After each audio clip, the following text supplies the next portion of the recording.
Hello guys, this is Kingsley once again, and I am here with another video. In this video I am going to show you inversion hack.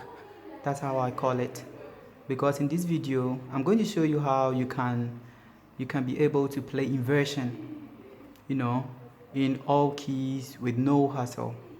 Yeah, with no hassle at all. So we are going to do major chords for now. So for instance, key of C, we have this being the root chord. We have this being the first inversion, this guy here being the second inversion. Now you may know your theory, you may know this, but how to use them or how to play it when you are actually playing a song. It could be that that's your problem, and I'm here to fix that for you. So this is how I want you to approach it. Now this video, I don't want it to be long. Yeah, so assuming we are in the key of C, let's start from C. Assuming we are in the key of C, so this is our major chord, and then we have 1, we have 3, we have 5. Yeah, so this is our major chord, and I know you can play this one by now. So if you want to play the first inversion, the approach that I want you to do, or how I want you to approach this, is that make sure you put the key that you are in, put it at the top. So if you're in the key of C and you want to play the first inversion, put the C at the top. So you're going to use your pinky finger, so you place it at the top. Then you need to know your major third and your minor thirds. What I mean by major third and minor thirds is that, assuming we are in the key of C here, this is your major third. That's why we have 1, 3, 5. This is your major third. So you form your chord 1, 3, 5. Now if you flatten this guy here, you have minor third. So this is your minor third, this is your major third. You need to know this one. Yeah, just know it. So major, if you are moving in major third, so make sure you know this thing. Yeah, so when you find out the first note, this is going to be your major third, definitely. Yeah, so you just bring it here, and when you get this guy here, this one will follow. Yeah, so here, even here too, is a minor third. So always, what I want you to do is that you find your first, then this guy follow. If you want to play a first inversion, make sure your pinky finger goes to the last, and it has to be in the key that you are in. Then you play this guy. So if you're in the key of F2, you find this guy here. Major third will be this guy, so we bring it here. Minor third, you are done. If you're in the key of B flat, major third is going to be here. Minor third, you are done. If you're in the key of E flat, major third is going to be this guy here, so we bring it here. Minor third is here. So you realize I am moving in the circle of fourth. I think I made mention in my previous video. So I'm moving the circle of fourth. So from E flat we go where? We go to G sharp. Yeah, so G sharp, you find it, then major third. This guy will just follow. It's a minor third. So this is how you're going to figure out, or you're going to play the first inversion. It's very, very, very simple. So that is that for you. Now we move on from the first inversion, we go to the second inversion. The second inversion too, what you need to understand is that here you see the first inversion, we started playing with our pinky finger. We placed it at the far right. Now with the second inversion, make sure that you focus on your middle finger.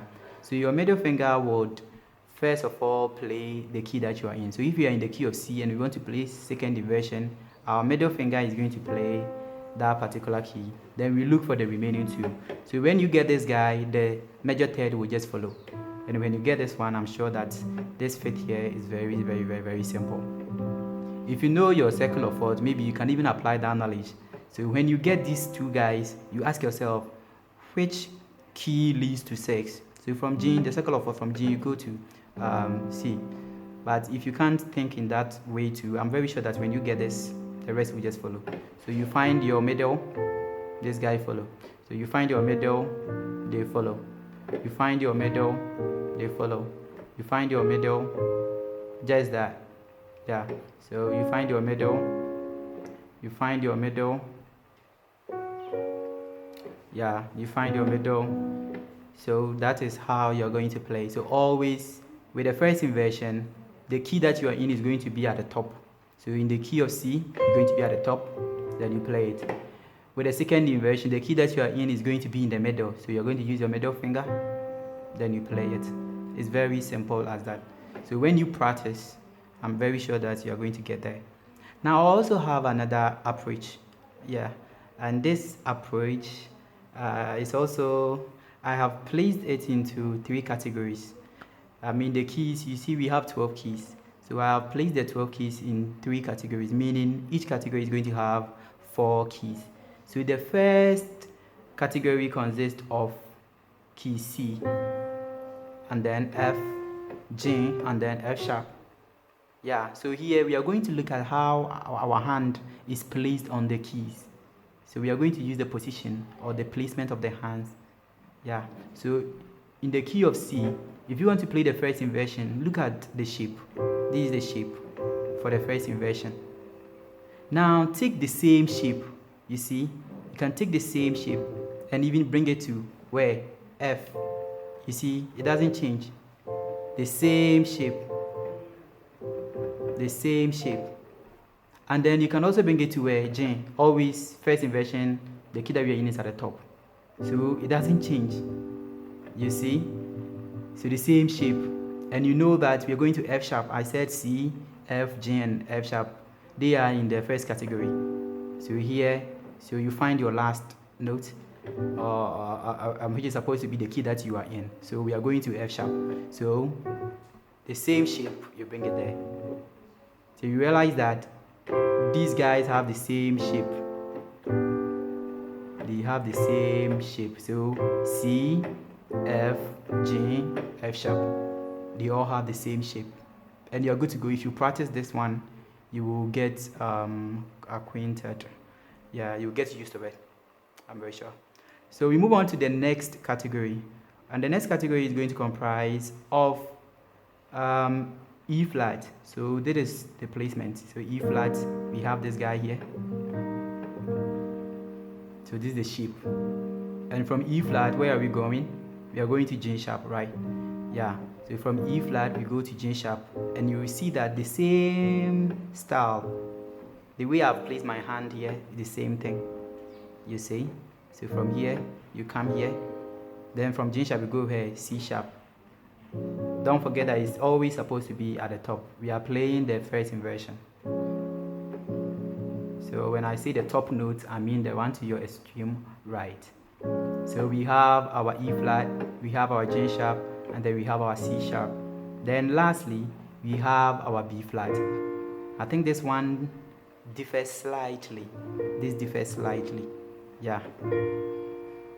So we have E flat, we have G sharp, we have C sharp, then you have your B flat. That's for the second category.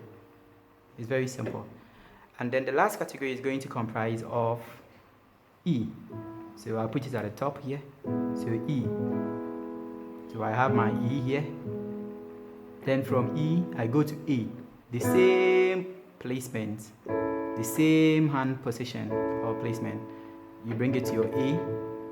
You see? So from your A, where do we go? Let's go to D. D. And lastly, we go to B. Lastly, we go to B. So here we have E. Then we go to A. You see, I haven't changed anything. The same way. It is only the last one. I think this one differs slightly, the B. Yeah, so this is also another approach. I'm sure that this is really going to help you guys. Yeah, so if you are fumbling with playing the inversions, this is your this is going to help you. Yeah, this is going to help you. So the same approach, you're going to use the same approach for this the second inversion. So that one too, you can follow the same thing here. So this guy is in the middle, and you realize that the way that I have placed my hand is the same way that I'm bringing it here to the F. It's the same way that I'll bring it to the G. I haven't changed a thing. Yeah. So for C, F, G, F sharp, they are in one category. E flat, G sharp, C sharp, then B flat, one category. E, A, D, and then B, one category. I think when you start to learn it in that way, it will really stick. You will memorize it. Yeah. So if you know your C, you just need to know one, and you know that, oh, C first inversion, this is how I place my hand. So when you know this, you know that the same way that I have placed my hand, or the same style, or the same position, or the same way I place my hand when I'm playing the C first inversion, is the same way I'm going to use when I want to play maybe F first inversion, and then G first, and all that. So it is very, very simple when you approach it like this one. Okay, thank you guys for watching. Please don't forget to subscribe to my channel, and then make sure you like this video. Also leave a comment for me to know what you think about the video. All right, bye bye.